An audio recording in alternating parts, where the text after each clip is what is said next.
धनतेरस दिन आपण जहाँ करुचंदी करंतु, जहाँ किणुचंदी किणंतु, जुआड़े जाउचंदी जाआंतु, किंतु गोटे कथा मन रखंतु आज्ञा, धनतेरस दिन आपण संध्या पर केबे मध्य अस्वस्थ वृक्ष मूल को जातु नहीं। कहीं ना अस्वस्थ वृक्ष मूल लक्ष्मीकर आउ गोटे भौणी जहाँकर ना अलक्ष्मी, से संध्या बेले से अस्वस्थ वृक्ष मूल बास करती। जेहेतु से दिन धन्वंतरी जन्म दिवस, से माँ लक्ष्मी तांकु आशीर्वाद देइछंती, जो थिरे अलक्ष्मी केबे भी खुशी नाहंती।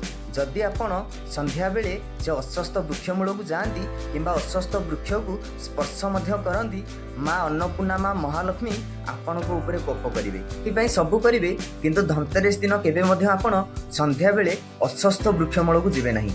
जदि पारिबे तेबे सुना टिके हो किंबा रूपा टिके हो किंबा किछि नहले झाड़ू दी मुठा निज घर को किणिक आणंतु, देखिए माँ लक्ष्मी कृपा निश्चित भाव में आपको मिल। कथाटा छोट हेले भी सत आज्ञा।